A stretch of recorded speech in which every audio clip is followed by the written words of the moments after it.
RTNC, CCTV, Info Lingala, Canal Kin, ma chaîne est vraiment ébélé mingi awa.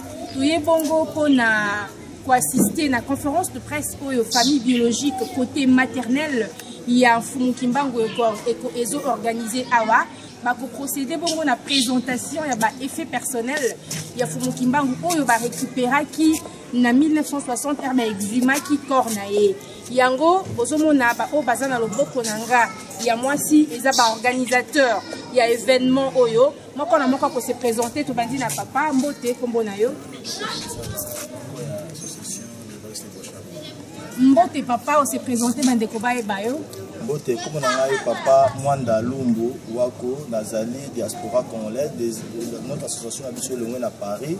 Si y a la famille à papa Simon Kimbango Awa. L'association des amis des vases de chef de la diaspora congolaise en sigle AEBCNF de France. Mbote papa s'est présenté bayo.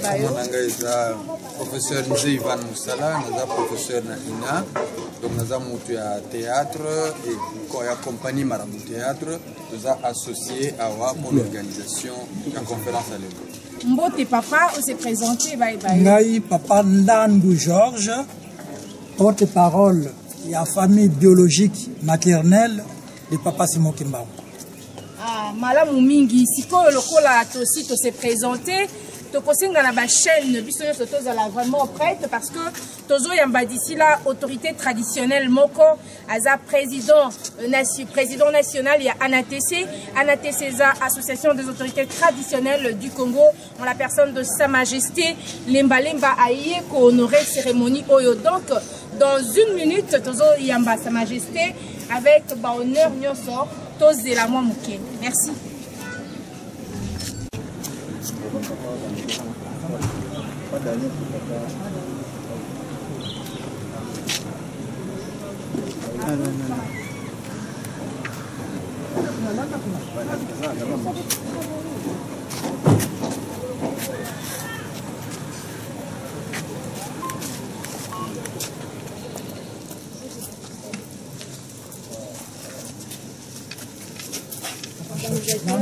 Porte-parole de la famille biologique de papa Simon.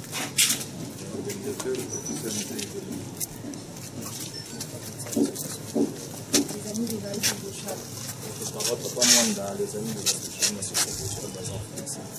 Sa Majesté Mbalemba, président de l'ANATC, Alliance des autorités traditionnelles du Congo.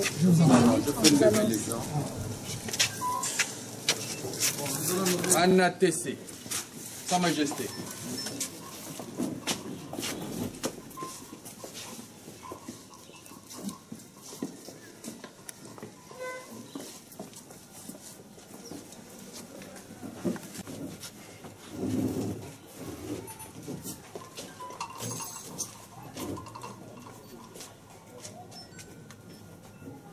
On peut s'asseoir.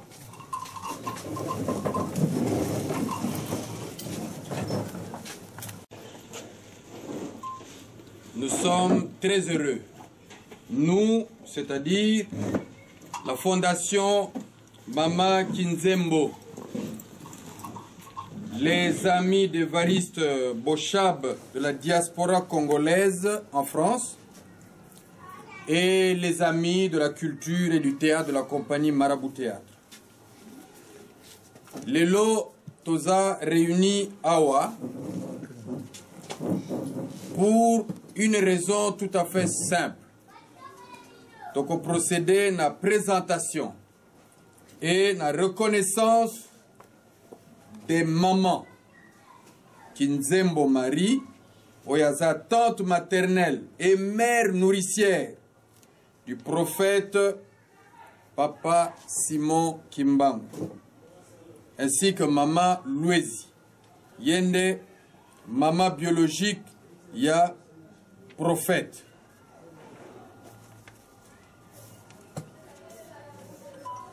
Lelo orateur Nabiso Agozala, Papa Maïkana Kimpunda Daniel, Yende Azali, neveu maternel, ya prophète Papa Simon Kimbango. Akolobakaka, makambo o etali famille biologique. Donc confusion ezala te. Eza conférence moko munene bino moko boko découvrir biloko mosusu ezala sous la table. Le londe toko panza makamwana tout pour que le Congo ainsi que le monde entier soit informé des choses que l'on ne connaît peut-être pas. Je vais donc inviter l'orateur du jour, le papa Maïkana Kimpunda Daniel. Que papa Daniel Maïkana Kimpunda Daniel, orateur du jour, Azwa Maloba, na sengi na bino une pause juste de 5 minutes pour permettre à ces derniers d'aller s'échanger. Tango akoya okomona teninini oyo akolata. Merci beaucoup.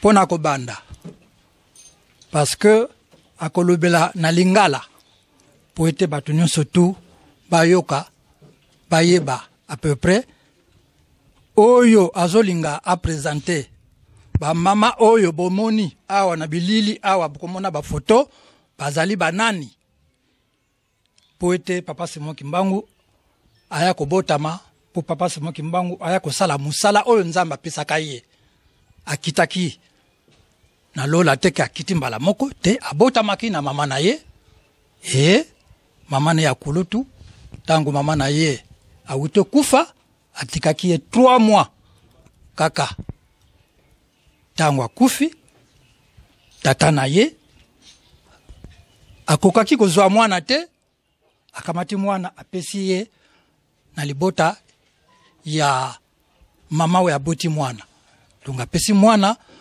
na mama kulutu na ye abokola ye bino moko boko yoka ndenge papa Daniel akoloba banda e balili bandili pardon ya bakoko ti na papa Simon Kimbangu ti kobota mana bango. Merci beaucoup papa Daniel.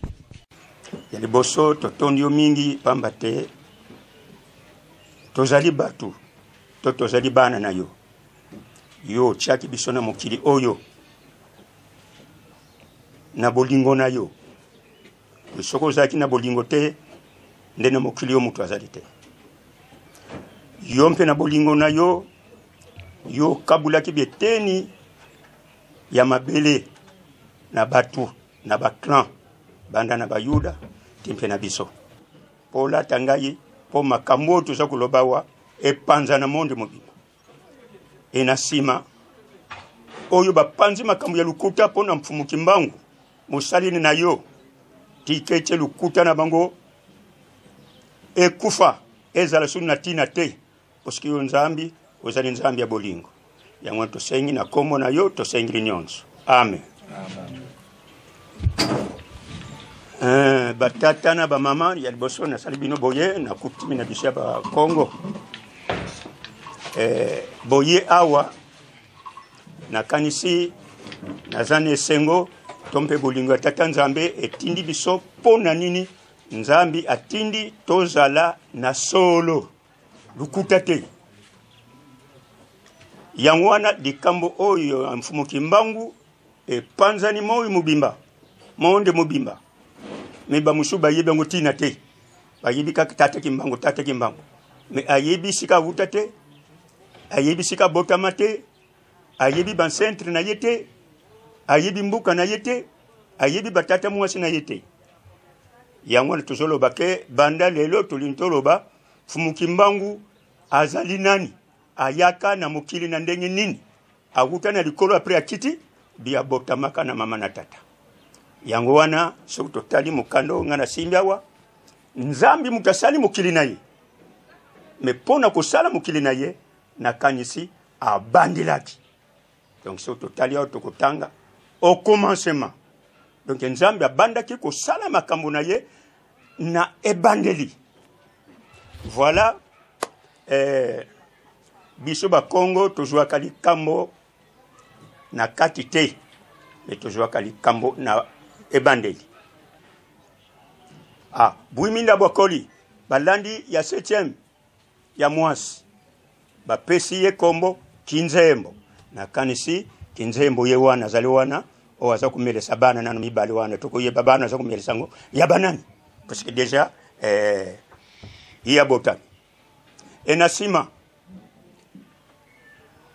foto ya Bwiminda bu na jwangu nanu te parce que mutu na pesa mbongo ya bilili wana bon soka bela kana mona kai suste soka kenda wapi mende ya yana bangonde azali Bwiminda bu o alandi nde Kinzembo o kunande Lues enasima tanga boti Kinzembo akoli singi mandima na mwila nkondi baboti mwana mususu ya mwasi bapesi ye kombo Lues ye wana Lues aza kumelesa mwana mubali wana tokoyeba mwana wana azali nani enasima Bwiminda Kinzembo Lues bakoli parce que bazali ke bana basi il faut mpe babala bango Bwiminda balula kaye na mobali moko kombo na ye Papa Nkabandudi. Tangu babali na Papa Nkabandudi baye ko bota mwana moko Mbonga Mart.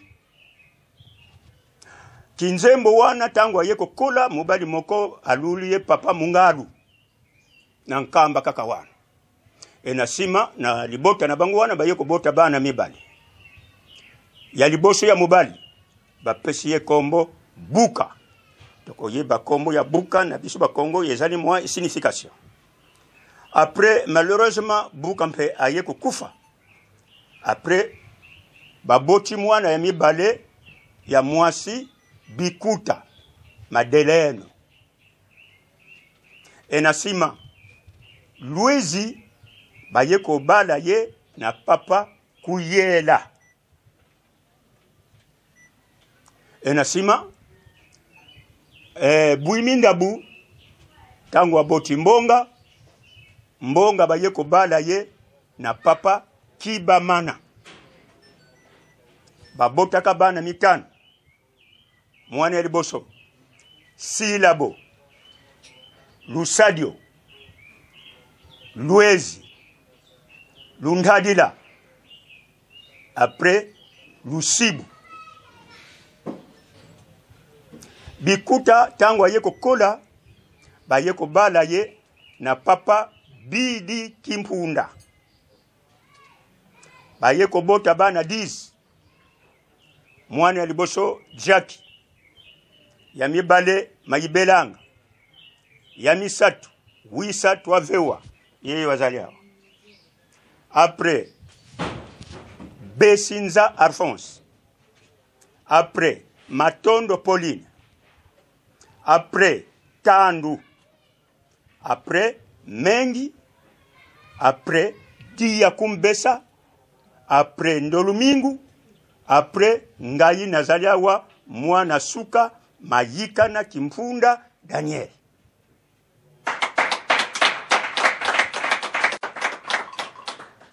Ndenge ba mama wana mibale bazali wana Mama Kinzembo na Mama Luesi.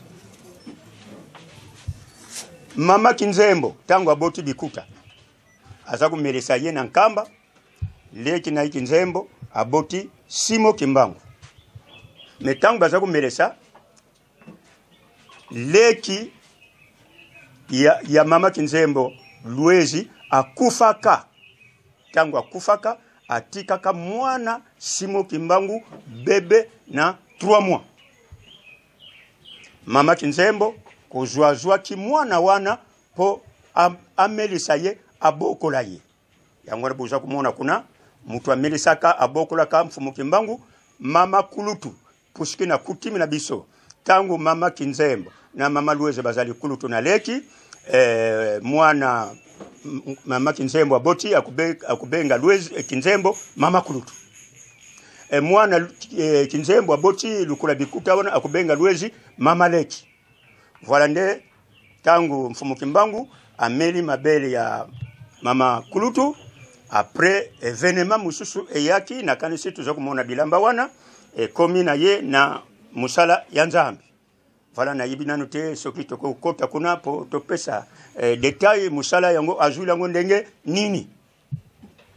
Papa Simon Kimbangu oyo azomelisa parce que comme nikola mapasa azomelisa mwana na ye Bikuta na oyo ya mibale mwana oyo ndeko na ye Lwezi atikaka ba comme nikola bana mapasa to linto ye basikoyo Papa Simon Kimbangu po ya kozwa musala wana mama Kinzembo musala nini oyo azwaki pote mulimu wana eko kota sikoyo ki Papa Simon Kimbangu asala musala wana to lingi ete orateur du jour ameka nani ko pesa lumière kote wana musala o mama Kinzembo asala po ete Papa Simon Kimbangu aya kozwa mulimu ya Papa Nzambe. Voilà un peu. Kuna na mbuka tangu botame kuna ozala mwaso ozala mubali musala ya bilanga. Me mama Kinzembo Nzambe apesa ki Yesu dio mususu ya kusalisa batu na nzete ya bongoko. Maladi nyonso banzete nyonso ya mukili mobimba. Ayebaki yango nzete yo maladi nini koko salisa batu bayake bele na nkamba asalisi bango babiki enasima to yebi makamu si atata Nzambe puisque ye mutapesaka na mutu oya lingi mama Kinzembo nakati nkamba alinga kyake na zamba asa kuzua kikombo po kombo la ndaku na ye tangu akombo linda kumpe abimi na libanda po asa kukombo la po kenene na zamba enasima amona kaka bulu kumoko na ndundu moko azaki na kati ya likolo ndundu akiti na sika mama Kinzembo azalaki cheval oto bengi cheval mundele wana kombo na ye George Cameroun. Mais liboso mama Kinzembo ava bakuta na George Cameroun bakuta na kasusu na mundele moko ya missionnaire na vula Gombelu tete Thomas Comber bayamba naka na msona kinyenzi botoza ukene mwa mukuse po tosala nani. Après George Cameroun tangu akiti akoti na ndako mama Kinzembo akukubata manako ya ndako. Mama Kinzembo amoniko me mutu akoti na ndako usako pesa ngai taswiti nani wana atiki kikombo wana akei na ndako akikutala bata mina kwa ya ndako. Cameroun alobi na mama Kinzembo mama bomba ngai pardo puisque batu baza kubengana ngai balimba bomba ngai batu baza kubengana ye banani kuna na vula ya Gombelu tete mission ezali kuna ba missionnaire oba yaka liboso pona ko keya liloba Nzambe.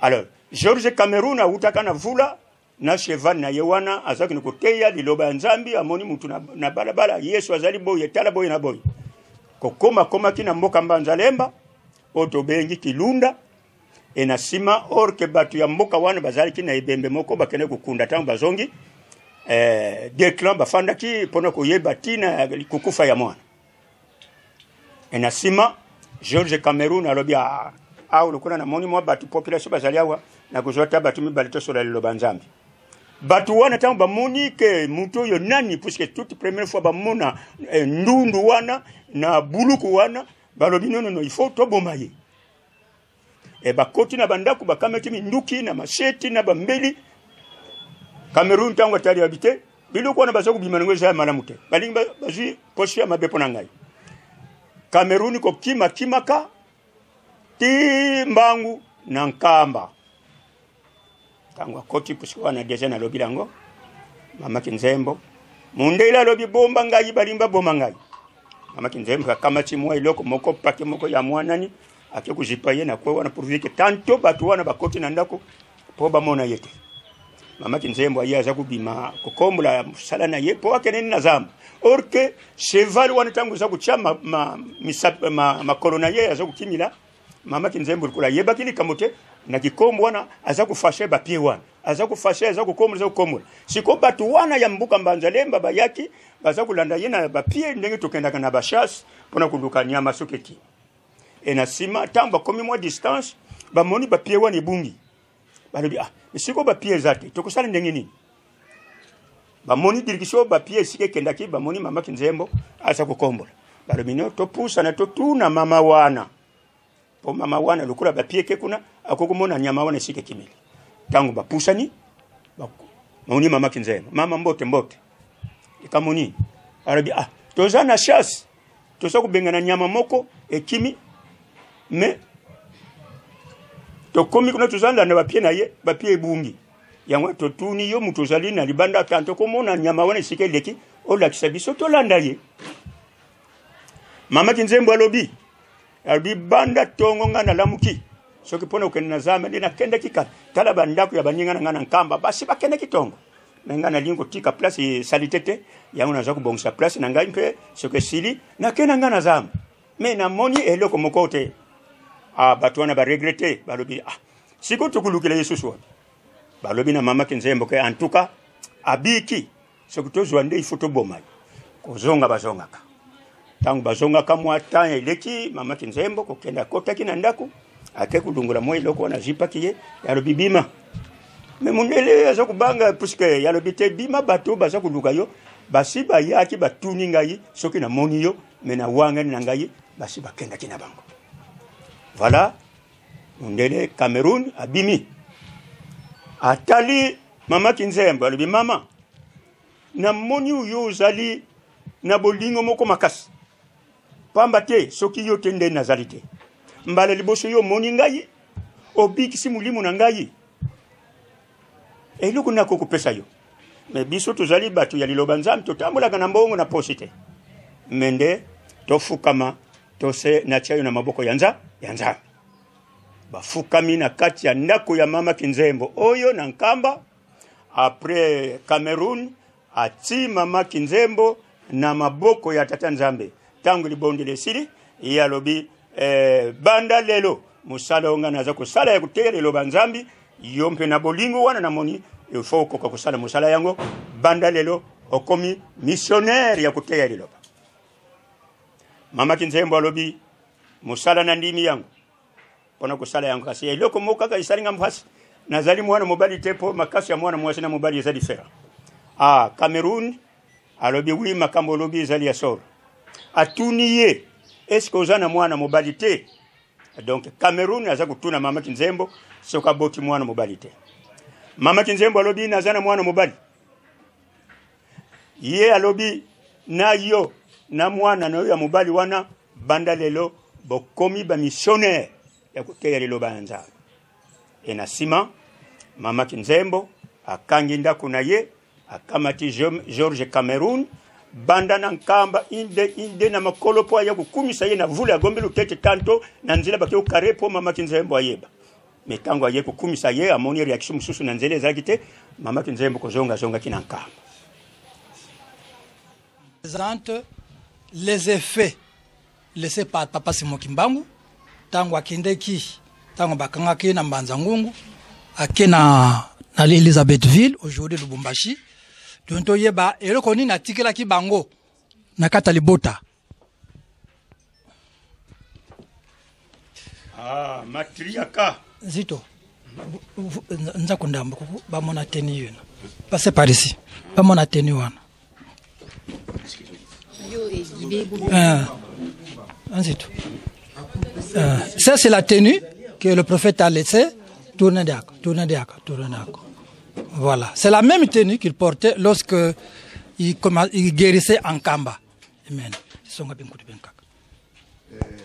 Nakanisi kutimi ezali mfumu Kimbangu azaki na famille na ye ba mama na ye bazalaki ba mama Kulutu ba mama Leki tangu azakulata bilamba ezali ke baby famille ba mama Kulutu bazakuzwa bilamba wana pona ku garder salite ya noko na bango tondeko na bango yango wana tomonike oyo kakate bilamba oyo ezali teni ya vula parce que mfumu Kimbangu wana azali mwana vula ayekola kali loba nzambi na vula ya gombe lutete oyo ezali teni ya mouvement parce que aza kubeta flûte tous les musiciens ba flûte na vula ya gombe lutete baza kulata bilamba oyo tangu baza kukota église na ya protestant tangu feti esili to église esili mfumu Kimbangu akeye sika aza kufanda ake kuchange bilamba na ye lukula ba pantalon ezali na ba chemise ezali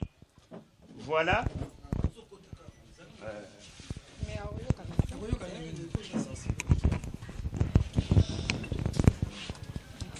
Bilamba oyo Kimbangu azali kulata oyo atikaki na biso bana nkazi na ye yango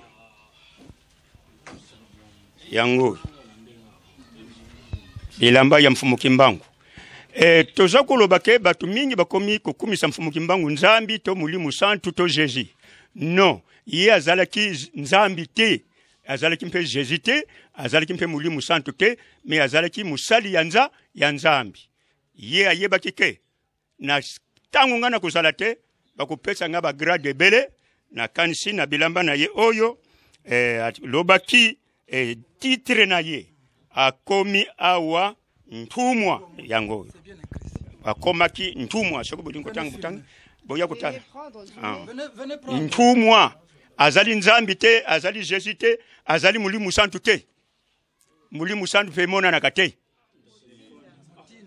mutinda bien envoyé merci voilà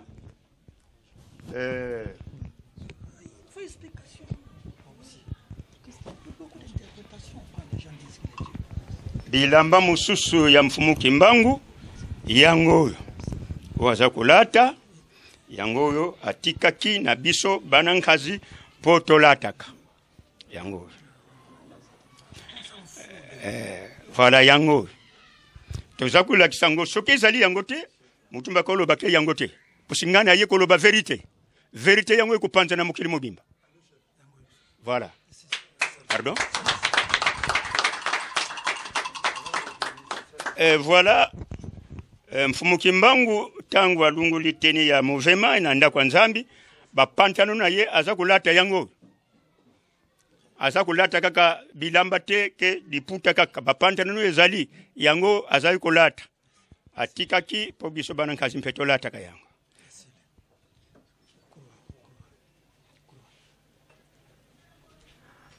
mfumu Kimbangu na musala na ya mulimu akangami akeina Elizabethville mutu nyonso soka kufi ifo akundama ndenge nzambi alobi to huta na mabele to kozonga na mabele mfumu Kimbangu tangu akufa kana Elizabethville bakunda kaye na se ya mabele atomoni kwa oyo katoliki mutakundisa kaye tangu akundi na kwa oyo na kati ya se ya mabele enasima tangu eglise tozwi ndingisa yo kene kuzwa koro wana na 60 tokendaka biso ba famille na Elizabethville tangu tokendaka batimoli mutu moko abeti pikashe bzwa wapa tangu abendi oye bimi alobi o ezali croix babengi papa Dangenda papa tomoni tokomi na esika wana balobi bomoni nini balobi tomoni croix yalobi bolungula croix wana bopesa ngai balunguli croix oyo mfumu Kimbangu akenda nango na se ya mabele yango oyo enasima tangu azui yango abengi famille ya papa Kimbangu mutu akendaka kuna totindaka délégation Luntadila Bernard tangu abengi famille ya papa Kimbangu papa Dangenda lobi kimfumu keno kiaki kibukunzi na bino ya yango oyo tozwango a partir ya Elizabethville na 1960 anakizimasha yango wana biloko mfumu Kimbangu atika nde yango oyo tozana ngo biso ba famille voilà nde. Merci beaucoup, chers journalistes. Je crois que c'est déjà vers la fin. Vous êtes presque éclairés. Vous êtes devant vous, la famille de Papa Simon Kimbangu. Voilà un peu. Papa, c'est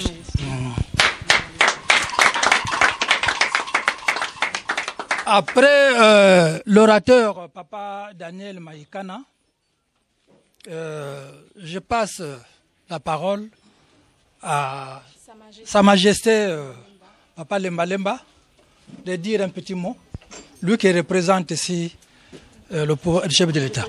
L'autorité traditionnelle, s'il vous plaît. Oyo botindeli biso lelo pona toya ko assiste komona bilamba oyo mosaleli ya nzambe bandai kolata na ndenge abotami libota na ye ndenge papa uti ko sosola awa me nasengi eloko moko papa alobi kitoko a présenter famille nyonso bien mais nazo comprendre eloko moko tel que azana moi problème oyo bazoko koyokana te na famille alors ekozala malamu soki botali bien mokonzi ya mboka azotambola butu moi lelo aza kotoyo lobi aza kuna azoluka boyokani ce qu'on appelle cohésion nationale. Nalingi pe cohésion wana ekota na libota ya papa Kimbangu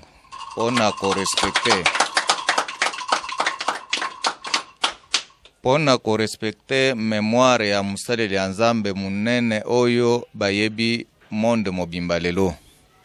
Nasengi na libota na ye bameka kovanda esika moko batala esika papa Simo abandaki musala na ye comme musaleli ya nzambe aza mwana babota aza na libota na ye ndenge touti komona bilamba na ye awa ezolakisa vérité quelque part mais baoyo baza na esprit ya koya kobotola eloko ya batu boyebi bisike euti te kasi tosengi bango bazonga nsima base refere na bakolo famille base refere na bakolo mwana parce que Kimbangu azalaki mwana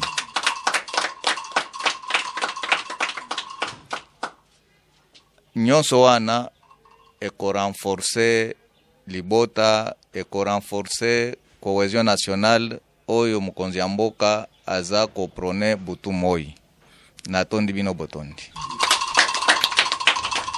Merci beaucoup Sa Majesté. Je rappelle que Sa Majesté Aza président et alliance traditionnelle des autorités. Désir peu opportunité oyo poto bengisa représentant il y a évêque qui a Afrique centrale mobimba na bengi monseigneur Agapius alo bapeli lo bamoko po epaza mosali na nzambe monseigneur. C'est comme une surprise pour moi tel que je viens de suivre l'historique de papa Simo Kimbangu. Je suis surpris parce que j'ai reçu Papa Djangenda le 2 juillet en Égypte. Comme il ne connaissait pas parler l'arabe, il parlait seulement lingala. Je l'avais reçu en Égypte pour que le pape Shenouda III accepte la liaison entre l'église kimbanguiste et l'église copte que je représente pour le diocèse de l'Afrique centrale. J'ai accompagné sa sainteté Pape Shenouda III ici au Congo, ma première fois de quitter l'Europe pour venir ici en Afrique. Nous sommes allés à Nkamba, nous sommes allés à Kisangani, nous sommes allés à Lubumbashi avec Papa Djangenda, avec Papa Djangenda, et puis il y avait une délégation du gouvernement de Mobutu qui avait accepté pour qu'on aille un peu être ensemble. Mais je suis en train d'avoir beaucoup sur l'historique de papa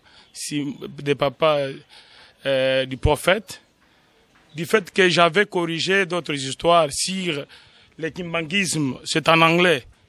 Kimbanguisme Church, c'est moi qui ai écrit ça en anglais, en Égypte, pour expliquer l'historique de papa Simo Kimbangu. Avec Papa Djangenda, nous avons discuté pour qu'il y ait entre l'église copte et l'église kimbanguiste comme l'église sœur. C'est moi qui ai fait introduire l'église kimbanguiste à Genève comme une église écuménique. Je crois que vous connaissez que quand on parle de l'écuménisme, c'est toutes les églises indépendantes. C'est le pape Shenouda III qui a été surnommé sur leur centre d'accueil. Sur Sayo, pape Shenouda III, c'est mon patriarche qui m'a sacré. Alors, quand nous sommes venus ici, c'était pour que nous voyions vraiment l'historique du prophète.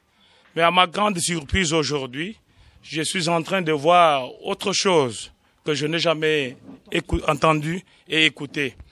Je suis surpris, comme Sa Majesté vient de dire, la cohésion entre la famille et l'église kimbanguiste. En fait, j'avais commencé pour réunir l'église qui est à Mokoto et papa Kisolokele et les enfants qui sont à Mokoto et ceux qui sont restés au centre. J'ai fait un camp plusieurs fois pour voir papa Dialougan avant qu'il meure. Il est encore en vue. Bon, maintenant je suis surpris avec l'historique que je viens de voir. C'est un grand travail que vous venez maintenant de nous lancer. Nous allons quand même peser nos poids pour revoir encore comme parce qu'on vient de faire sortir l'église kimbanguiste sur l'écuménisme à partir que Simon qui a gagné devenu Saint-Esprit. Dengue Papa Utukolobawa, c'est une réalité parce que j'avais corrigé ça dans la théologie kimbanguisme, ça n'existe pas. Un esprit saint, c'est autre chose qui n'est pas ce qu'il pense. Et c'est là, avec, comme la famille est un peu, je comprends mieux qu'il n'y a pas la cohésion, il n'y a pas l'entente. Et je sais que ça continue, ça persiste encore. Parce que il y a celui qui est à Brazzaville, que j'avais encore vu à Brazzaville, celui qui est à Brazzaville, et celui encore qui vit aux États-Unis, au Canada. C'est comme si les enfants de Simon se sont divisés, ne sont pas ensemble. Je vois que votre lancement aujourd'hui, c'est pour faire qu'on puisse aussi travailler sur ça, pour rencontrer aussi voir aussi l'enfant de Djangenda qui jouait la flûte là, Armand, oui, qui me connaît très bien, il est encore trop jeune. Et Kiangani aujourd'hui qui est chef spirituel, c'est lui qui l'a intronisé, c'est moi. C'est lui qui a intronisé Kiangani, ce n'est pas. Quand j'étais au centre d'accueil, les gens connaissent, il les a présentés.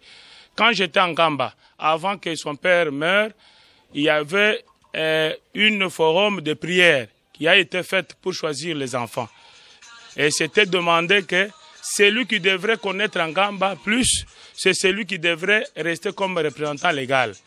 Et c'est comme ça, lui est resté représentant légal. Parce que c'était en Gamba, son père encore était en vue. Mais nous demandons toujours qu'il y ait l'unité, parce que ça fait honte de l'église kimbanguiste. Nous allons demander à peser tous nos poids pour que l'église kimbanguiste reste un et indivisible. Merci. Merci. Merci beaucoup. Je rappelle que c'était Monseigneur Agapius. Il est évêque des 7 pays d'Afrique centrale. Là, on voit le Congo, Brazza, on voit le Burundi, l'Ouganda, ainsi de suite. Et je rappelle aussi qu'il a beaucoup travaillé avec moi quand nos mamans ont été humiliées à Brazzaville, quand on a laissé nos mamans nues. Il a pesé de tout son poids et il est le conseiller spirituel du président Denis Sassou Nguesso. Merci, Monseigneur. Kitoko, ya kozongisa biso vraiment na identité na biso. Mais ce qui Afrique etikali sima mingi, c'est parce que on est trop resté donc etikali mingi na oralité. Est-ce que na oyo nyonso tout oyo uti ko sala awa, est-ce que bozali ko penser que il faudra qu'on mette yango sur papier pour que batu ya mayele bazo yango et puis ba koka ko vulgariser yango na ndenge et sengeli. Merci. Mbote papa Gudil Bisengo, représentant tout Yaya Congo Lokole News, site internet papa. Tango Simon Kimbangu Fumu Kimbangu akufaki ezalaki na 1960, c'est-à-dire na 51. Donc toloba akufaki avant indépendance. Mais na lokasa na ya mbotama bakoma kaza nationalité belge. Lelo toki koloba ete Fumu Kimbangu akufa bongo na nationalité belge. Po akufaki avant 1960, Congo ezalaki nano indépendante. Alors, est-ce que tokoki entamé ba démarche te pour na lelo kozongisa Fumukimbangu na nationalité congolaise? Ezali ndenge tolopesi histoire nyonso wana toza kokoma yango uvike batu batanga parce que bamusu bayebi Fumukimbangu esika bayebi sika butate donc nde mikanda ebimi nanu te me nakanisi lokolo ezali mama Kinzembo ye mutu abimisi église Kintwadi donc fondation toza kosala fondation mama Kinzembo donc moi kala mingi te nakanisi ekobima toza kokoma de façon que nakata libota tozangi ba avocat te o bazo défendre la famille. On va se confier tokosenga na avocat na biso akoka koyeba soki ba démarche ekosala ma niveau nini surtout na niveau ya l'état congolais parce que Kimbangu na ndenge mama uti ko lobake akoma na nationalité belge na tango wana ba belge bazalaki eza dossier moko munene au l'état congolais il peut se saisir eza kaka problème ya famille te mais c'est vraiment l'état congolais qui doit prendre ça en charge. Voyez un peu bisabiso boyokani bino na bakimbangiste oyo ya ngambo kuna ya Monkoto to pe ya centre d'accueil oyo bisabiso boyokana kandenge nini bozo banga te ke loko ebandi lelo lobi pe kuna bango ba répondre na lolenge mosusu po ba contredire baloba bilambo oyo yango te baloba bango nde bayebi lisolo wana malamu. Est-ce que bozana ko bangi te ke lobi makambo bolobi ekoma débat monene moto na moto aluka a expliquer na ndenge na epona koluka kozwa raison? Question na yo na ba conflit na bango ya bango bana biso toza kuna te parce bango tokobenga bango bakubenga biso bankoko makambo to lakisi awa to lakisango banda lelo te mais bino boyo kyango lelo mais tangu bana na biso papa ki sorokele bazala kina dia lunga na dangenda tozala ki kosenga eloko yango ya bonkoko na biso. Donc ezaya sikateke lelo lokola bango bakei après biso toyeko président el Kambo te baye baki yango et surtout mpe wazana nkamba ayi bango bien parce que toloba ka kinkulu oyo na kanisi to bengi nazalo bake ngai nazalo na yebi église Kintwadi mikimbangi tete na yebi nante vanda kimbangi te bimi oyoka église kimbangi zazo ko pesa ndenge ki église ebimila. Donc ezakisike bayebi na sangisa batekolo nyonso wana po baya pa ya biso bankoko to chabango na koyokana mais oya nkamba kimana ye ayate voilà. Donc azangi bolingi bo atteindre objectif nini? Papa peut répondre hein? Objectif nini bozolanda bolingi bo atteindre? Ah voilà, merci papa mama na question na yo tolobela kia ngoke nzambi aponaka esika ya pesiloko na. Donc ndenge tolobi ke tolobi kinkulu ya Fumukimbangu senga dia fulama mama Kinzembo senga dia fulama mama Lwezi senga dia fulama nzambi apesa ke lipambu na senga dia fulama. Donc nde musale bimi ya Kintwadi meme ba Fumudangenda bazala ki baza ko sala Kintwadi Kimbangi te yesima. Donc senga dia fulama est égal Simo Kimbangu nde esika mama Kinzembo abimisi musala ya lingomba oyo. Donc apesi pouvoir na Kinzinga te Kinzinga est égal papa Dangenda après papa Dangenda bakufi sikoyo ngoyo apesi lipambuli nango ngoyo te. Donc to sengi netu lukula na famille lipambuli wana za ya biso il faut ezonga un point train. Pour la famille est au-dessus des églises, toutes les églises qui parlent même de Fumukimbangu. Famille oyo libota oyo ezali au-dessus. Oyo ezali famille. Kimbangu appartient à une famille. Voilà un peu la précision. Bazali. Mais Nzambi apesi likamone na clan ya Bayuda. Est-ce que ce sont les leçons que Israël ba kino kuswa Jésus na Bayuda? Est-ce que Bayuda ba kusepela? Ba kulingate. Yango ntozo ko réclamer que Nzambi apesa ki lipambu na clan senga de fulama na mama Kinzembo oyo ye mutabimisi Kintwadi Kimbangiste te yango wana lipambulwa na mama Kinzembo yango ibimisi Kintwadi meme badangenda bakotaki na kacha Kintwadi tangu baye komona ke kuna bango bazalite yango baye ko changer église kimbangiste donc tuza ko senga nde lipambuli na biso wana bazwaki bayiba ki puisque communauté kula iloga yote ozu yango ni communauté kula muyibi. Merci. Azalaki mfumu ya chef coutumier metangu biso na bambuka o batengi azakolanda makambo ya famille to benga kaye mfumu chef ya famille. Voilà ndeki chef ki mfumu ya mfumu Kimbangu tangu azalaki chef ya famille. Parce que ye mutazaki mwana mobali na tangu wana ye mutazako gérer famille naye. Kimfumu nde yango wana. Merci ba internaute ya www.congolokolenews.com. To komi bongo na suka ya conférence débat oyo famille biologique côté maternel ya Fumu Kimbangu organisé ki bongo na espace maman Falai na Lemba. Ya solo ba procéder na présentation ya ba effet personnel ya Fumu Kimbangu oyo bango bazwaki tango ba exhumaki corps naye na 1960 na Lubumbashi. Bongo pe lisusu mama ya likambo bango balingi bongo ba vénérer to batombo la mama Kinzembo o azali maman o aletaki Fumu Kimbangu po etatikala ki na 3 mois tango mama Louezi ya kufaki maman biologique na tango akufaki mama Kinzembo nde abokolaki etekino akolaki souci na bango eza ba vénérer nde mama wana to komi na suka ya conférence débat na biso ya lelo to pesi merci na ba chaîne locale nyoso o yambaki bongo endimaki ko ya nola na mbela na biso to moni canal Kin RTCE to moni CKTV, tomoni Info Lingala, baza ba chaîne ebele, mbote na bino bande konyo sur congolokolenews.com. Merci na Patrick Sala, merci na Marianne Mafolo à Tambola Kinanga, un grand coucou na Laetitia Bisengo, un grand coucou na ba char internaute ya Congolokole, na kutani na bino mbala ya sima, pona masolo mosusu, kimia boboto, omabota mabino, ingeta, na bana nyoso ya mvuluzi. Merci.